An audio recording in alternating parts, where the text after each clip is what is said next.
Running 100 miles seems impossible, and maybe even kind of crazy. And it is, but we believe in big crazy dreams. That's why we ran 100 miles. It was such a life-changing experience for us, we decided to devote this podcast to preparing and inspiring you to run your first ultra race. Are you ready to feel the highest highs and the lowest lows? Are you ready to do what you once thought was impossible? Are you ready for your trail to 100? Well, Kalli, thank you so much for joining us here on the podcast today. My pleasure. We are stoked to talk with you. As we learned more about you, we just thought, wow, this is the woman we've been looking for to have on the podcast. So we are excited to hear about your story and hear how you ran 100 miles with 3 young girls at home while working part-time as a nurse. Sure. I'm excited to share. So, Kalli, where did the urge to even run these long distances start for you? Honestly, it was peer pressure from friends. So Nice. peer pressure. Yes. Even just running in general started via peer pressure. The only time peer pressure is good and encouraged. Yes. So did you run much before this peer pressure started, or how did that roll? No, so I had never run a mile without stopping and to walk until about 3.5 years ago. So I was never an Really? athlete growing up, never a runner, nothing. We'd go on vacations and I would nap while my husband would run.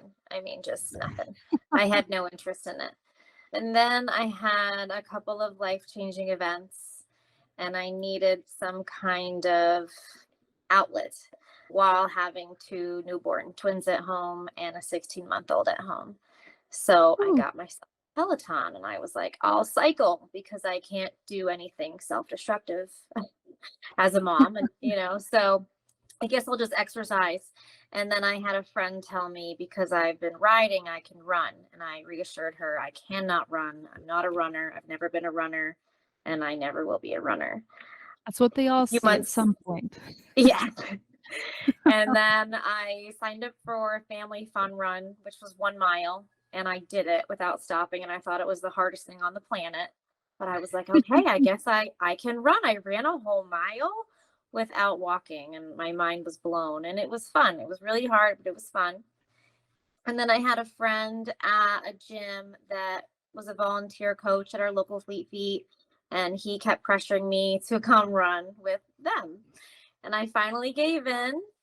And before I knew it, I was running with them doing speed work on Wednesdays and some runs on Sundays. Worked up to a half marathon that year. And then I had a friend tell me, skip the marathon, go straight to ultras. And I was like, that's a great idea. Why not? Good advice. And I like that.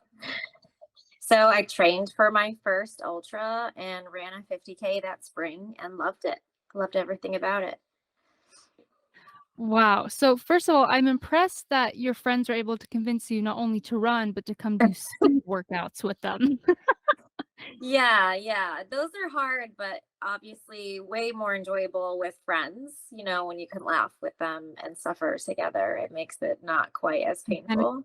compete with them, right? Yes, absolutely. That's so fun. So I feel like skipping the marathon and going right to the ultra, I feel like that's the way to go because a 50K is just a few more miles than a marathon and road marathons are really boring. So what did your friend say? Did he say the same thing like road is boring, like just get on the trails, or like why did he say to jump to the ultra? Well, I had in that time period kind of just recently discovered trails. So I had run my first half, which was road. And at that time, I would do some trails and some road on my Sunday long runs because where we would start them from was at a park with trails, but we would run the roads. So I did a little both. And I was like, wow, the trails are amazing. So I think 3 months after that road half, I did a trail half and it was Moreau. And it was so hard and awesome that I was like, okay, I'm hooked on trails. So that was part of it. Cause yeah, I didn't want to run a road marathon. It sounded terrible. Road races hurt the whole time. Trail races, I feel like you have those ups and downs, not necessarily the entire time you're in pain. So, and there's just, it's completely different. So I was pretty sold on that quickly. The idea of a longer run in the trails. We totally get that. That's what we like too, is the ups and downs, and you get to enjoy part of your run versus, yeah, like you said, on the road, it's just push, push, push Yeah, the entire time. And it is harder on your body. Not to be a huge hater of road running. It definitely has a place, and I have major respect for the fast road runners. Um, absolutely. but there's just something about being on the trail and being out in nature. So, Kalli, what I am wanting to know, so me and Melody, we're married, we're expecting our first kid. So we've never had thank Congratulations. you. Thank you. We've never had to deal with, training while also taking care of a kid. It's We've had complete freedom, and we go run together. If we want to get out of town on the weekend, we just go. And most of our listeners are parents with kids, yeah. and we just want to know, how on earth do you train for a big race when you have kids at home? It's hard. It's very hard. It involves babysitters and my husband taking on the kids at times, but we kind of we have fair trade-offs. He's a golfer, so he'll spend a day golfing, but I will try to go really early in the morning on the weekends to do my long runs, and he'll kind of get his time with the kids. And then I come home and we can switch off or I'll hang out together. So it's really just juggling, and working part-time definitely has its benefits there too, because I can try to squeeze in my weekday runs in the middle of the day. The downside is it's the hottest part of the day during the summer, but good heat training for sure. But yeah, it's just we kind of just keep it flexible. It's hard to stick to, I'm gonna run at this time every day. I'll have a sick kid home and try to juggle things around. And sometimes it just doesn't work, and that's okay. You just have to do what you can, I think. Yeah. And be very committed. I try not to use it as an excuse either. Like, yeah, it sucks to get up at like 5 a.m. on a Saturday or Sunday. Who wants to do that? But that's the only way that I'll get my run in. So it just has to be done. Yeah. That makes sense. You got to be committed, but be flexible.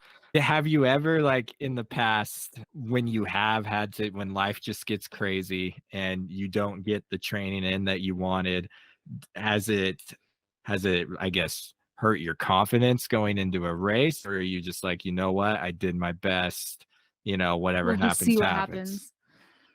It's honestly been so rare that I never felt that it affected anything.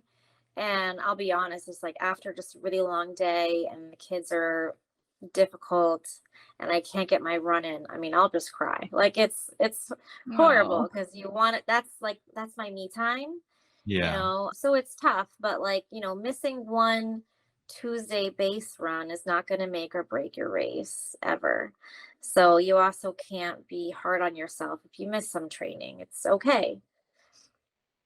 Yeah. that makes sense. I always tell my clients that the most important runs are speed work days and long run days. So if you're going to miss a day, try not to miss those days. But even Yeah. sometimes, I guess you have to miss those days too, right? Yeah. Yeah. And you just have to still, trust your training and know you did your best Yep. and It's go with the flow. 100%. So you said something also, we asked you some questions beforehand, and you said as you started your journey with running, it essentially became therapeutic. Can you explain to us what you mean by that? It just kind of is, like I said, it's my time where I try not to let life in. I'm just enjoying the trails and the wildlife and the sounds, or in the winter, the snow. As miserable as it is, it's really pretty Okay. too. Living in Syracuse and training through the winter, you're just gonna run in a blizzard sometimes, and that's Yeah. okay. And I always just feel so refreshed after, even if it's a really hard run or a really long run. It's just kind of like a breath of fresh air, just a reset on your day. And I find that something that I don't want to say I need, but I do. I need it and I enjoy it. How was it coming back home to your kids and getting back to, your motherly duties after a long run? Do you feel like you're like you said you feel refreshed, like you're refreshed, you're recharged, you're ready to go? Is it ever hard to, "Oh, I just had this freedom out in the mountains, and then now I have to go back and make dinner," you know? Yeah, no, I come home and I'm like, I'm ready to go. Like I'm ready to mom again. Like I said, it's like a reset for me. So Recharge. I don't wish I had more of that. It's like, okay, I'm ready to now be mommy and be with the family. I'm good. I got my time in, now I'm good to go. That's great. Do you feel like running has made you more present with your family, or would you say you're a better wife, a better mother since you've added running into your life? I don't know. I mean, I started when they were so young. My oldest was 16 months when I started running. Mm. But my training has kind of transformed a little bit. Like when they were that little, they didn't really notice if I went to run in the evening, like got a babysitter, went to run. And now that they're 5 and 6, they're like, Mommy, we don't want you to go. So I have to kind Oh, of squeeze it in during the day or really early when they don't have a chance to tell me not to go. Because that got tough. I was regularly running evenings during the week, and then they started saying they didn't want me to go. And I was like, okay. You're right. I should oh, be, let me make this work. So it Well, shifted a bit. well, that mad makes respect sense. for you for for doing that. So after your 50K, what drove you to then decide I want to do 100 miles? After the 50K, I did a couple more longer races, and one of them was a 12-hour where I got my 50 miles in. And when Oh. that was over, I said, I will never do that again. Don't ever let me do that again. Like, done. And then not long after, I was like, I should do the 24-hour. Yeah, I want to run 100 miles. That That's sounds how it like a goes. really cool idea. But I just thought it's such a challenge. And at this race in particular, it's 24 hours, as many loops as you can type thing, part trail, part pavement in a state park. And it starts at night. And part of the race is if you hit that 100 mile, you get a buckle, you run the 100 mile club. Like it's kind of like the goal when you're doing that 24-hour. And I'm like, that's what I want. I want to do that. And I never thought I'd even consider that, but I decided that was it. I wanted to do it. We ran into a person that we haven't seen for a long time this weekend, and he asked, "How's life?" And we told him about running, and it came up that we'd done a 100-mile race, and he was like, "Oh my, like, 100 miles?" And he probably said, "100 miles?" Like 3 or 4 times, like his brain wasn't registering that we ran 100 miles, and it's funny that it's this crazy thing, right? And, like, flashback to when you were training for your 1-mile run, I bet if someone were to say that to you, you would be like, "Well, that is just the craziest thing ever," and then all of a sudden, you're doing it, and you're crossing the finish line, and it's just funny how you go from this is just completely impossible. I can't believe people actually do this to here you are doing it and now you're signing up for another one and you're getting faster and then it just becomes a normal thing. Yeah. And I think a lot of it is perspective. Like if you go back and think about when you first start, I mean, when I first started, 1 mile seemed crazy. It seemed so impossible. And then you do it. And then you're like a half marathon. Oh my gosh, that's like 13 miles. I could never, and then you do it and you're like, wow, I can do stuff that I never thought I could do. And then the challenges just kind of keep growing because you realize you're capable of these things if you really want to and you're willing to put in the time and the commitment and the effort, you can do it. I feel like that's just how life goes. Like, I feel like as a, as a kid, you're like, driving, that's crazy. And then one day you're driving or marriage, I don't know if, and it's just one step at a time and or going from one grade to the next. Like I can't imagine doing algebra 2, but then you get through it and then you go to calculus and it's just you just take it one step at a time and once you conquer that hill, then you get to the next one and that's I don't know. Yeah. It's just cool. I think that insight is it makes me think of after our first 100 where I thought, like this is going to be so like grand, like, oh, I did 100 Life miles, like changing. life You changing. cross the finish line, you're a different Like, person, yeah, right? like this whole process is just going to be so crazy. But then afterwards, I was just like, you know what? That wasn't that crazy. I just decided to spend more time running and that was it, you know? Right. Right. Like people say like you're so amazing for doing that, but I don't know, to me I was like I don't feel that amazing. I just decided to spend a lot of time running. I think it's the same thing with, I don't know, someone who's like an artist, like, wow, I can't believe you drew that thing. But the thing is, like, it's not like they just woke up one day and they're like, I'm gonna draw this Yeah. masterpiece. It's like they had to work up to it and practice and take classes and Yeah, it takes Right. time. if you put the Yeah. time in it will happen. Unless you're David Goggins and you just go run 100 miles, but Right. I guess Right. there are those people. So Kalli, how did you, after you signed up for that 24-hour event and you're like, I'm going for 100, how did you put together a training plan? How did you figure out how to game plan for it? Because there's so much that could go into 100-mile or so many things that can go wrong that can stop you from reaching your goal. So what was your game plan with it?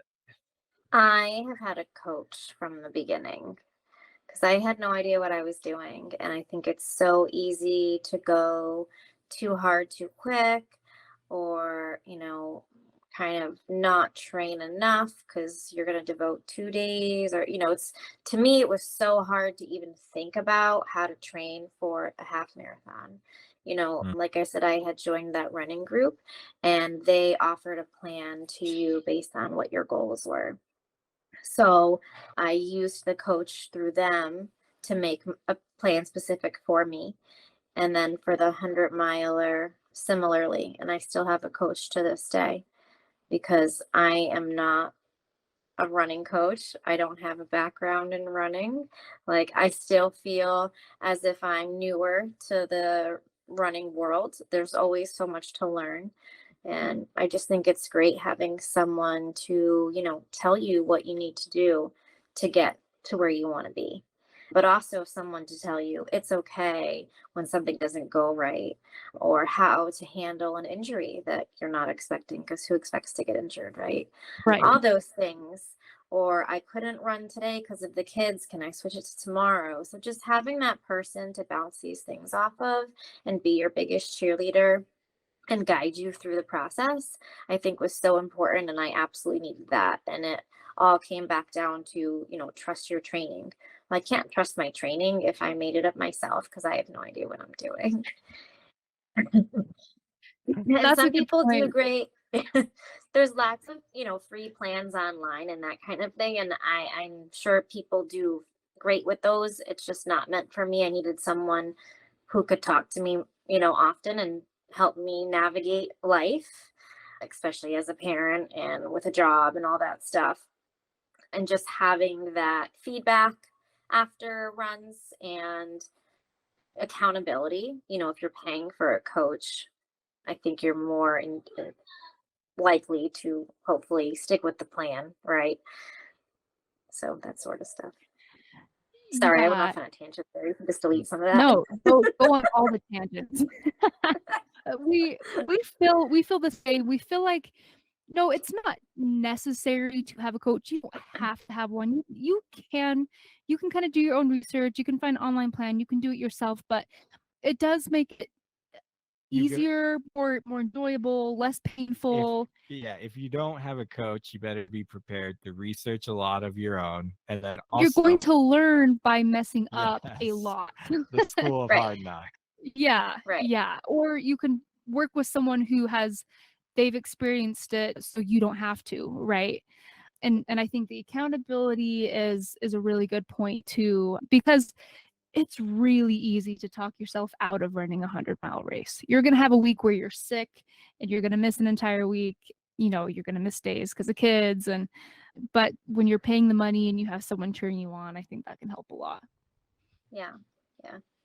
No, I think that's a really valuable insight. Yeah, you don't have to have a coach, but a coach will expedite the very helpful. process and Yeah. just help you get to that goal quicker. So then take us through race day. How were you feeling the night before the 100-mile race, and then lead that into race day and how things went? Well, the race started at 7 p.m. Oh, So I had the Ouch. whole day to stress out about it. yeah, that sounds At least terrible. you got the night part over with in the beginning. Yeah. So, and like I had said, I had done this race the year prior, but the 12-hour, and they all start at 7 p.m. They have a 6, a 12, and a 24. So I was kind of used to the nighttime running thing, and I really enjoyed it because the year before it was hot, like just disgustingly hot. It was in the middle of August, and like, I don't know, 90 something degrees and 90 something percent humidity. It was just horrific. But so Ugh. there's no sun, right? So the nighttime running is where it's at that point. It definitely messes with how tired you are. But yeah, so race day, I tried to sleep in a little. I hung out with my crew. We were in Rhode Island where my family lives. We stopped by my brother's house and hung out, and we just kind of tried to just chill. I mean, I didn't know what else to do. I was like, what do I even eat? Because normally, race day is in the morning. So it was just navigating those different things. And do I take a nap? I'm too excited to take a nap. And then we That would got be there, hard. and I was like, A, my goal is to run 100 miles, and B, my goal is to win. Because I was the top female the year before in the Nice. 12-hour, and I was like, I want to repeat that. And I knew Wow. only like 3 other females so far had hit 100 there. So I was like, I want to do this. So we went over to the race site. They have like an area where you can do your tents and canopies and all that stuff, whatever you want to set up. And I was just sitting there looking around, and I felt like, what's it, imposter syndrome or whatever. I'm like, I Mhm. can't believe I'm here. I don't belong here. I'm not ready for this. Look at these women. They all look so strong and ready. And oh my gosh, like, what did I get myself into? I went way over my head. I was horrified. I was absolutely horrified. And then it started, and I was like, okay, it's on. Let's do this. And then I think I was like 7 miles in, and I came around to my crew, and I was like, I'm only 7 miles in. Why are my legs tired? Oh, Oh, no. And that made me really nervous. But we just powered through. There's not a lot of elevation gain in this loop at all. There's like one little hill, and I promised myself I'd walk it every time. So it was really funny because loop one, I mean, it's not even like half a mile into the race, and I'm hiking this hill, and everyone else around me is running. I'm like, I think this is gonna work. I'm gonna stick with it and see what happens. So it's just so easy to go out too fast and too hard. And I yeah. was like, Mhm. I make that mistake all the time, so let me try to not do that this time. So it's a shorter Kind loop. of, yeah, it's a shorter loop. I think it's 2.45. I'm gonna say 2.45. Yeah. Oh. And yeah, it's like about, I want to say about a mile trail. And then you're on paved right on the water. I mean, it's beautiful because even in the nighttime, you can see the Oh, water. Like the most beautiful setting. And then you have awesome. a tiny little grass section, and then some more paved. And then the start finish area is like dirt, stone kind of thing. So it was a nice mix of terrain. And I liked that. I feel like the loop was long enough that it wasn't boring, and there were like different parts to it, but it was also short enough that I could just carry a handheld with like whatever next nutrition I was going to need, and That's just swap it nice. out with my crew every time I came in, because normally when you think about a 100-miler, especially traditional ones, on a loop course, you're going to have a pack and poles, and you have to carry a lot of stuff. So this was nice. in the sense of I had that comfort of always being kind of close to home, close to my people, and, just having to carry very minimal things. That is definitely a pro of a loop race. Do you feel like you got to the point where the loop got boring and you just were sick of this loop? No, I didn't. I got to a point of discomfort. I kind of strained my calf very far into the race, so I was hurting. But No. I never felt like I'm tired of this loop.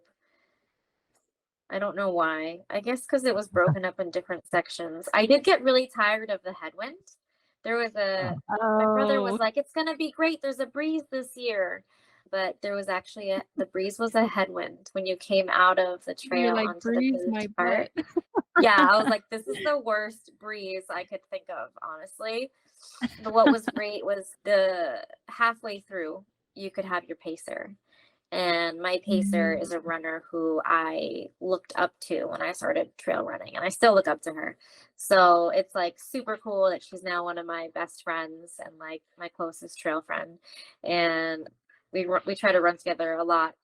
And she was my pacer for the 12-hour. You could have one 6 hours in, and she was my pacer for the 24-hour. So when we would pop out of the woods, I'd have her run right in front of me so she could block that wind. Oh, She was a nice. That's trooper. so smart. Yeah, Wow, she what a was good a great pacer. trooper. Yeah, she stuck with me for the whole 12 hours too. She never Wow. took a break. Wow. So it was funny because when I came in, and I think I sent you a video of that, but it cuts off the extended version. The announcer mentions my pacer and how everybody's gonna want her as their pacer because Really? she's just amazing. Yes, yes. That's They have medals for the Pacers, don't you honestly, think? yes. At least a Yeah. T-shirt for 'em. I got her a So, sweatshirt. And then Oh. I'd helped out with her 100-miler. She did mid-state. And at the end of that, they gave me like a mug and a hat, I think. So they were Oh, cool, that's they gave me awesome. Pacers too. Yeah. I think it's nice to do something for the Pacers. yeah, for sure, Yeah. for sure. So, was there ever a point during this race where you thought either you wouldn't make it or you wouldn't finish or you wouldn't get the 100-mile mark? I grew very concerned about 5 hours in because I had like terrible stomach issues, which Oh, had never no. happened to me in a race ever. So I was like, what is happening? This is not a good time to not be well. Oh. But, like my coach would say, plan, expect the best, or, plan for the worst, expect the worst too. Like you just have to be prepared for absolutely anything and everything, and you have to problem solve. And I think so many ultras from 50K to 200 plus, it's like it is so much problem solving and so much mental stuff, and you just have to work with what you can. And we worked with it, but that was the only point where I was like, I don't know if I'm going to survive 24 hours. Yeah. And Oh. after a certain point, my nutrition plan, I didn't want anything I had planned out anymore. Nothing looked good to me. I ended up finishing the race like on gummy bears, which were never in my plan. But So, it's just you gotta be flexible and just problem solve. yeah, I think that's such a good point. I've actually never thought about that, is what happens if you have a nutrition plan, but then also you don't want what you planned on eating. So sometimes a plan isn't gonna solve your nutrition problem. So how far were you into the race when you started having gut issues? 5 hours But oh, so it was pretty early out of on. 24. Yeah. And I was just like, this can't be happening. How can this be happening? This is Oh. my goal race. Yeah. So what did the gut issues eventually go away, or did you deal with them the entire run? They did go away eventually. Yeah. Which was good. But then I didn't want to eat anything I had planned. Mm. So like I said, we had to work around that. But I think so much of it is just, you have these moments that are unexpected. I also fell a couple times, but it was Oh. whatever. If you don't fall, is it really a trail run? But Right. you just have to know, not give up on yourself and on your team and on the race. Things are going to come up, and it's just how am I going to get over this hurdle and keep moving? And especially when you have all this time, it's like, okay, so we're 5 hours in and I have a problem, but that means we've got almost 20 hours to figure this out. It's no time to quit. And, just keep plugging along and figure it out. Right. So was your plan just to listen to your body and just eat what you felt like you needed to eat, and that ended up being gummy bears? No, I had planned out to have what I used when I was training, long runs. It's like they Mm, tell you eat what you're going to race with, right? So I always did that. And this was stuff I had raced with too. I hadn't changed anything at all. So I don't know if it was nerves or like something went wrong, but I had mm, everything planned out to a T, like in Ziploc baggies with the time of day written on them, because that's how crazy wow. organized I get. And it worked really well the year before for the 12 hour. So I was like, this will work for the 24 hour as well, right? Don't fix what's not broken.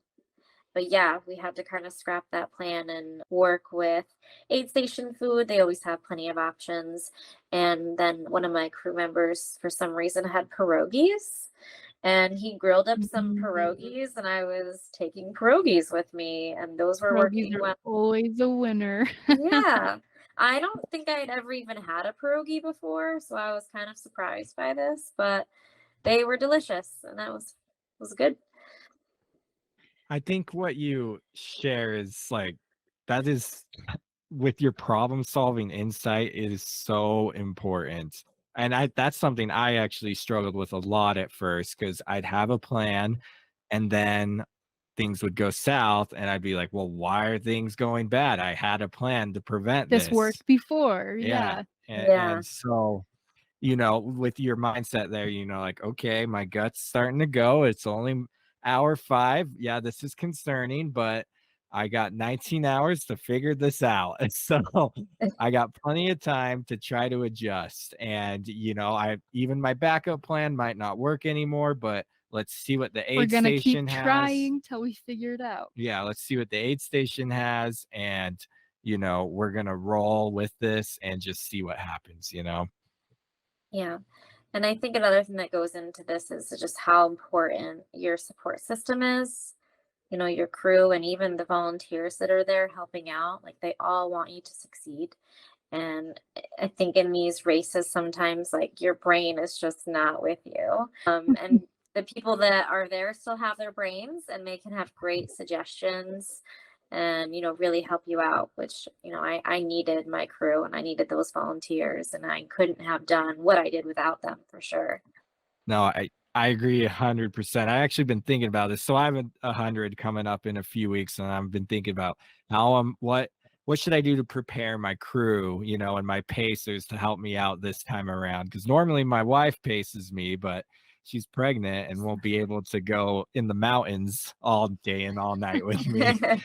So I was thinking about that. Like, it is important to have a conversation with your crew, with your pacers beforehand. If you haven't already, if they don't already really know how you work, and say, hey, if things start to go this way, these are some things that might help me out. Like, check me on this, make sure I'm doing this, make sure I'm doing this. Like, Right. don't just, Because we don't need to have that yeah, conversation because we run together all the yes, time. But if it's someone that you're not as familiar with, yeah, yeah.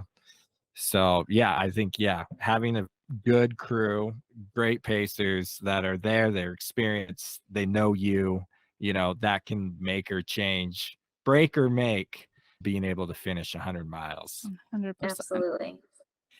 So, what was that like when you finally crossed that finish line, though?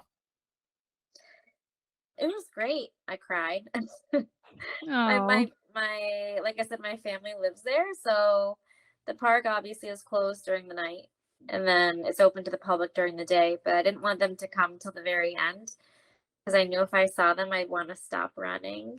So we had them come like way at the end. So they were there when I finished, and I hugged my mom, and she's just like, "How are you feeling?" And I go, "I'm really tired." I was just so tired. but it was great. I was really happy. I had hit my goals, which I couldn't believe because it's like, Wow. you have these goals, but you still have no idea. Anything can happen. I could have sprained my ankle on the first lap. Like you just have no idea. You can plan and plan and anything can happen. You can have the best day of your life or the worst. So I was really happy about how it went. I was really happy it was over. The And relief, then right? I was just so happy. So happy for, all those reasons, the race and that it was over. And then the not being able to eat for an extended period of time caught up with me. And I'm Mm. standing there and the RD is speaking and that this RD, I love him. He's just wonderful. And I'm like, I don't feel so good. So I had to sit down and have some M&Ms and ginger ale to kind of come back to life. I think probably my glucose had dropped pretty low. And then I had to go up to get my award and like the 100-mile buckle. And I had a really hard time walking, which was like, it was crazy to me because I ran it in. I ran through the finish line. I didn't run a lot my last couple laps, but I ran it through the finish and I felt fine running. But then once I just stopped for a minute, I think my body like knew, okay, we're done. And then all of a sudden it was really hard to walk, really Yeah. hard to walk. So, It's so interesting. yeah, it was crazy. And so my husband actually ended up carrying me like a sack of potatoes to the car because I That's was so like, I cute. can't walk to the car. And carried me into the house too. I was just done. My legs did not want to work anymore. So I was tired and I was hurting, but I was really happy too. Oh. How long did the hurt last for? When did you finally start feeling better and could walk normal? So I, interestingly enough, thought this recovery went a lot quicker than my 50-mile recovery. And I don't know if that was just because I had more experience of longer distances behind me because leading up to the 100-miler, I had done more 50Ks and like a 40-ish miler. So I think your body just, the more you do these longer races, I think it starts to be like, okay, we can do this, we can recover. So I started walking normally again, not too long after, but I had strained my calf. So that held me back Mhm. a little bit. But we went on vacation for the week after the race, which helped because it was just a lot of like R&R each time walking around. Oh, that's perfect. If every time you could schedule a week-long beach vacation after 100, that I think that's the best recovery, physically and Yes, mentally.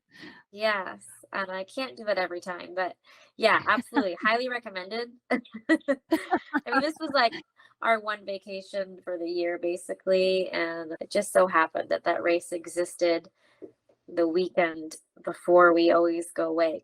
It's the week of our wedding anniversary. So it kind of just all fell in Love it. place nicely. Well, That's that's awesome. perfect. It sounds like it was meant to be. But I will say after this race, just like the 50-miler I did in the car on the way home, I had my head in my hands and I'm like, don't ever let me do that again. Don't ever let me do this again.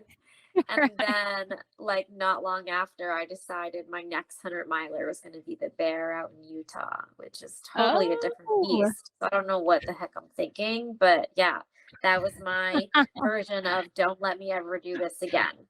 Yeah. Are you doing that this year? Yeah. Nice. Oh man. That's awesome. Well, we are excited for you. We've ran bits and pieces of that course and it is Oh, gorgeous. Oh, it is awesome. so pretty. If you love, the nature and getting out, it It's in the autumn oh my time too, gosh, so you're in the so mountains and dang the pretty. colors are turning and it Yeah. is just but man, you have a lot of vert ahead of you with that race. Yeah. It's going to be a lot more hiking than Yeah, my yeah. previous one, but Yeah.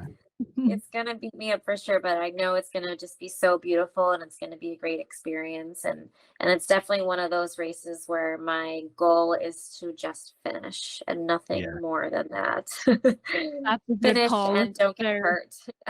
Yeah. No permanent damage, right? Yes, What yes. So just what so I'm always curious because we live out in Utah. So the Bear 100, I could literally go train on the course. I live an hour from the course. I can go train on it. I can get used to that altitude. I can get used to the terrain. So you live in New York. Which there's some hills Yeah, in New York. which I There's know that trails. there are some mountains and some hills there, right? So, but it's probably you're not going to get up to 9,000 feet in elevation there. No, So, definitely not. what's your game plan to try to get ready for that?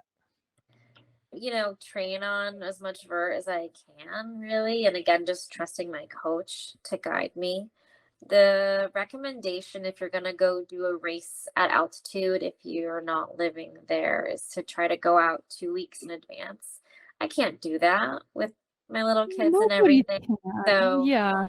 basically, it's my coach said he'll give me some tips, but you just have to know you're going to move slower than you'd probably want to or be used to, and just kind of deal with it differently. You have to be conservative. So yeah, I guess just kind of taking the tips that you can as far as going from essentially like sea level to some crazy altitude like that, and knowing you're going to have to slow down and being okay with that. Yeah. I think that's really solid advice. I mean, like, I've never done it to the extent that you're gonna do it, but it makes me think of a race I did where I started off at 8,000 and I live at 4,000 feet. So that's still a 4,000 foot increase. And I remember at first just like, oh, just huffing and puffing so hard. I was like, this terrain isn't anything crazy, but man, the altitude's already getting to me. But I slowed down and then I started going and just at a steady pace and slowly, took a few You get hours, used your to it. your body Yeah. adjusts, and then all of a sudden you're not even noticing the altitude. Yeah. So And yeah. I had come out, one of my good friends who has been my crew too. I came out to pace him at Zion. He did the Zion 100 miler. Uh-huh. And I remember when I got there, some of us did like a little easy run, and I thought I would die. I was like, I can't run anymore. I'm going slower than my easy run pace, and I cannot breathe. This is really hard. So I've certainly experienced that dramatic change, and I know it's gonna suck, but I think it's more about the experience this time versus like trying to have some super cool performance. Yeah. That makes sense, and I feel like every piece of or every obstacle or everything that makes it harder makes the finish that more worth it, you Yeah. know? Yeah. Yeah. We are excited to hear how that goes for you. We love it when people come out to Yeah. Utah for the races and Maybe we'll run into you. We went up one year and watched all the finishers come in, and it yeah. it was lots of fun, so Yes, Oh, yes. cool. Yeah. Yeah, it's definitely a So different format from anything I've done. Like, I like those loop races. They're very comfortable. And this is a point to point, very hard. yeah, yeah, when it'll be it's different for sure. nighttime in those mountains, it can get a little bit intimidating as you're It just gets chilly too. That's yeah, what everyone says about bears, it gets pretty cold at night. yeah. Yeah. Well, Kalli, we've got to wrap this up, but before we let you go, we wanted to ask you what is say one of your friends came up to you, said they want to run 100 miles because they've seen what you've been doing, they love it, they want something similar. What would be your top piece of advice for your friend as they start to move forward with their journey? I think I would have two pieces of advice that were equally as important to me. One of them would be to have a coach that you trust and can rely on. And the other one would be is to find a running group or just some friends that you can depend on to run with you. I think that changes everything as far as making the miles go by quickly.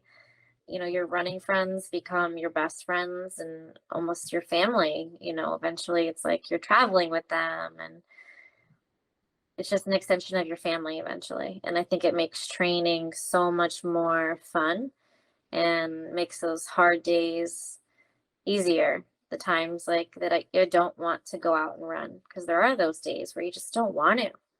But if your friends are expecting you, or if one of them shows up at your house, let's go. Can't say no. So I think Yeah. those are some really important things, and whether it be your spouse, oh, too, you know, but or friends. I think it's so important to have that community, and I think the trail running community and ultra running community is just like, it's been so wonderful. The races and all of it, it's always fun, supportive, and I think that's another piece of it that maybe people who aren't involved in it maybe don't get to see or experience, is like what a beautiful thing it is to have all these people supporting you when they don't even know you. It's really cool. Amen. We love community, and I agree with you with finding a running group or finding friends. I feel like I would have never ran 100 miles if you'd done it with me, and we've kind of been experiencing, since I'm not able to run as much right now, we're both running alone all the time, and it's so much harder when we don't have someone to go run with. So I think that's huge. Definitely find people to run with. Yeah. And it's good to have those alone runs sometimes too, but I think Yeah. eventually they get old. They They Company is do. good. They do. I've ended up just like every time I want to run, I call a friend or something, so it feels like I'm ready to run. There you go. Well, thank you so much, Kalli, for joining us today. We first off, you're inspiring. Doing what you do with your job and your kids, you're setting a great example for us. And so thank you for that. And thank you for coming on our podcast today. Thank you. Thank you for having me. It was really cool to meet you both. Yeah. So a big thank you goes out to Kalli Foddy for sharing her cool story. How awesome. 3.5 years ago, she hadn't even run a full mile. And now she's on 100, and now she's running for the bare 100. See, and that's why every time someone tells me, "Oh, I can't run, running's not." Yes, you can, man. The thing is, if you don't want to run, that's okay. But if you aren't running because you think you can't, that is 100% false. You can run if you want to run. Yes, you can. You can run if you want to run. And man, 3 kids too. Like, she has 2 twins, that are like, the twins are like 18 months or whatever apart from her oldest daughter. Like, wow. And that's what goes into my takeaway. Like, I just remember, like, when I first started reading about what she was doing, I was like, wow, we got to have her on the podcast. Like, this is amazing, that she's able to do this with a family, and with young kids too. They're not like teenagers that you can just leave at home and say, be back in a couple hours. These Right. are kids that need taken care of. They need attention. And so when she said, be committed, but stay flexible, I thought that was golden advice for ultra running. You have to be committed, but don't just make up excuses and things come up like, I can't get the run in today because this came up. Stay flexible. Be like, okay, I was going to run it this time. That's not happening anymore. How am I still going to get my workout in? Maybe you just get half your workout Yeah. in, but or maybe you just get your strength training in, but try to do something, and then Or you get it all in. Or you get it all in. Just at a I'm just different saying time. that I guess I said that because today I had to cut my workout in half because of things at work, and that just happens, right? And then give yourself grace when you can't do your full workout, or when you have to miss a day. Just don't miss it too consistently. Right? Of course. Yeah. Of Yeah. course. So, like, make excuses, but stay flexible. That's what I got. I like that a Yeah. lot. My big takeaway was honestly people. Like, she talked about her crew and her pacers so much, and the ultra running community, And that just hit me really hard because that's something that I'm so passionate about. I just feel like the time that me and you have spent on the trail together, I feel like it's sacred. I love the time that we've spent together. We've grown closer together, and it really running with people, it really is such a special thing. You really do make lifelong friends. Your running friends do become your family. And I just think it's so special. It's a special bond that I feel like you don't really get any other way. And with that running with people, it made me think about our first 100. We had each other, but we didn't have experienced people in our lives. Yeah. And, I think her advice there, you need to talk to the experienced runners. You need to be around them, because that a lot of time that's the only way you're going to start to really understand. Because we went through the school of hard knocks, but things would go wrong. And because we weren't able to tell other people who had experience what was going wrong, we didn't know how to fix what was going wrong. So it just We kept didn't going really wrong. run with running groups, or like everything that we did was like from our own research stuff that we learned online, and it just isn't the same. Yep. So I definitely would recommend what she recommended of get a coach, you can ask questions, who can help guide you, and then run with people and find other mentors who can answer your questions and kind of give you a one up on stuff. So big thank you goes out to Kalli for sharing her story, and good luck to her on the Bear 100. We might just have to go to the finish line and see her in. I know I'm hearing about all these people who are going to Yeah. be there. I think we have to go. Yeah, yes. Anyways, so thank you everybody for tuning in today. If this episode has helped you understand anything, or if you can think of someone that this episode can help along their 100-mile journey, please send that off to them. And then they'll listen to it. We will link Kalli's contact info in the show notes if you would like to reach out to her. thank you everyone for joining us today, and we will talk to you all next time.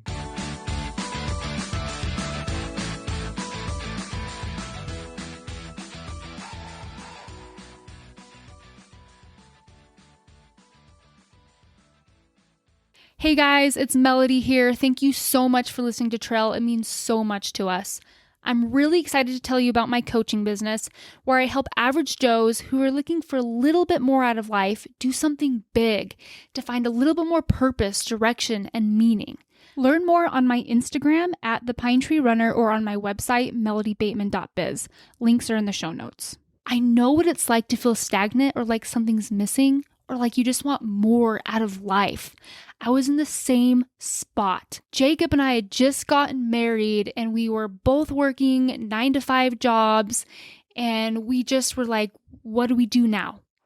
We just wanted something more, and we listened to David Goggins' book, and we decided to sign up for a 50-mile race. And since then, we've done 50s, Jacob's done a couple hundreds, I've done 100, and running has changed our lives.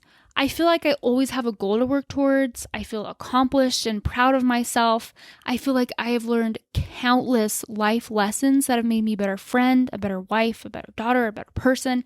And I want to give back and help you do the same thing. I'm telling you, running can change your life. If you're ready to jump in and sign up for a race, whether it's 3 miles or 100 miles, I would be honored to help you cross the finish line. If you'd like to learn more or get in contact with me, find me on Instagram at The Pine Tree Runner or contact me through my website, melodybateman.biz. Links are in the show notes. You have so much potential and you are way stronger than you know. Let's find your strength because it's there just waiting to be tapped into.